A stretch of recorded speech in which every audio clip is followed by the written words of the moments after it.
Il saura mercredi s'il est extradé vers le Japon. Paul Watson pourrait alors être jugé pour avoir attaqué un baleinier.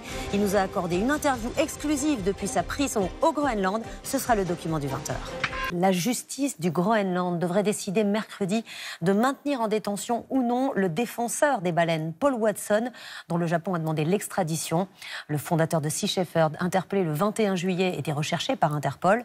Tokyo entend le juger pour l'attaque de navires baleiniers en 2010. Nos reporters ont pu exceptionnellement le rencontrer dans sa prison du Groenland. Une interview de Sandrine Fedel avec Émilie Cizarol. Le Groenland, c'est là que nous avons rendez-vous. Dans cette prison, avec l'un des détenus les plus célèbres au monde, Paul Watson. Depuis sa cellule, il nous attend. Paul Watson, fondateur de l'association écologiste Sea Shepherd. Il a été arrêté ici fin juillet. Depuis près de 5 décennies, il parcourt les océans du globe pour s'opposer à la chasse aux grands cétacés. Ces bateaux essaient de s'interposer entre les harponniers et les baleines. Au fil des ans, il est devenu la bête noire du Japon. Une interview dans une prison, la loi l'autorise ici. Nous rallumons la caméra derrière les barreaux, une fois enfermés dans cette pièce.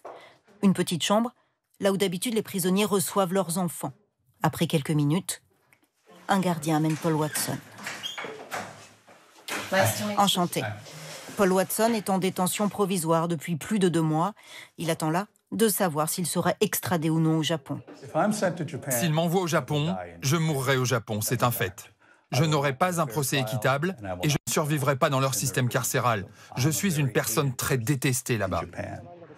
Si le Japon demande cette extradition, c'est pour juger Paul Watson sur son sol. En cause, une confrontation en 2010. À cette époque, le Japon dit chasser des baleines à des fins scientifiques. Recherche, est arborée sur tous leurs navires. Militants et baleiniers entrent en collision. La bataille se fait à coups de canons à eau, de bombes de peinture et de bombes puantes qui rend la chair de baleine invendable.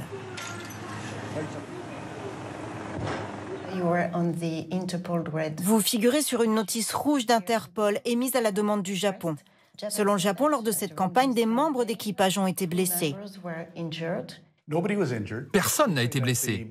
Ils disent que le beurre pourri qu'on leur a jeté dessus a provoqué des cloques sur leur visage. Mais il se trouve que ce n'est pas toxique. En revanche, ce qui cause bien des cloques, c'est le gaz au poivre. Nous avons des vidéos d'eux tirant du gaz poivré sur notre équipage. Contre le vent, ça leur revient dans la figure, après ils passent la main sur le visage. Ils se sont eux-mêmes aspergés de gaz au poivre. Ces bombes puantes ont été envoyées dans des bouteilles en verre. Elles ont pu occasionner des blessures. Entre 2005 et 2012, je pense que nous avons jeté environ 1 millier de bouteilles. Personne n'a jamais été blessé. Et il n'y a aucune preuve que quelqu'un ait été blessé cette fois-ci.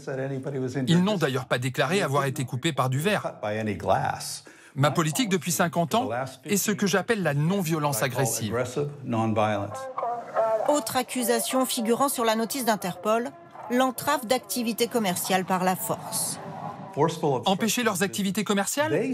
Ils disaient que c'était de la recherche, ils disaient que c'était de la science, ils admettaient, enfin ils prétendaient que ce n'était pas pour le commerce. Comment est-ce que j'ai pu empêcher leurs activités commerciales si ce n'était pas commercial? Mais c'est ce que vous faites depuis des années, c'est l'histoire de votre vie, les empêcher de chasser. Oui, mais vous oubliez une chose. Ce que faisait le Japon était vraiment illégal, en violation du moratoire de 1986 de la Commission baleinière internationale. Et en 2014, la Cour de justice de La Haye a statué que cette chasse était illégale. Le Japon dit que ce n'est pas illégal. Ils peuvent dire ce qu'ils veulent. Je suis sûr que tous les criminels disent que ce qu'ils font n'est pas illégal. Mais la Commission baleinière internationale, elle, l'a dit très clairement. Mais ils n'en font plus partie. Peu importe, c'est la seule autorité mondialement reconnue en matière de réglementation des baleines et de la chasse à la baleine. C'est une fausse raison. Ce n'est pas parce que vous décidez de ne plus suivre les règles que vous vous retrouvez au-dessus de la loi. Nous ne pouvons pas permettre au Japon d'éliminer les espèces menacées. Nous ne pouvons tout simplement pas l'autoriser. Est-ce pour cette raison que vous étiez au Groenland? Oui, l'objectif était de poursuivre à nouveau les baleiniers japonais. Ils ont construit un nouveau navire appelé le Kangai Maru. On a peur que ce bateau aille dans l'océan austral ou dans le Pacifique Nord. Savez-vous ce qu'il s'est passé avec ce bateau? Il tue des rorquals communs. Je peux vous montrer? Ces images, Paul Watson n'a pas pu les voir depuis sa prison. Cet été, le Japon a lancé sur les mers un bateau-usine, un baleinier capable de stocker et découper 200 cétacés en une seule campagne.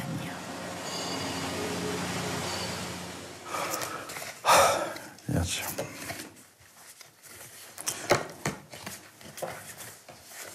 Yeah. C'est pourquoi nous faisons ce que nous faisons, parce que les gouvernements du monde ne font rien pour faire respecter le droit international de la conservation. À quoi servent les traités, les règlements et les lois s'ils ne sont que sur papier et que personne ne les applique? Vous pourriez être envoyé au Japon. Si c'est le cas, pensez-vous toujours que tout ce que vous avez fait en valait la peine? J'en suis fier, je n'ai aucun regret.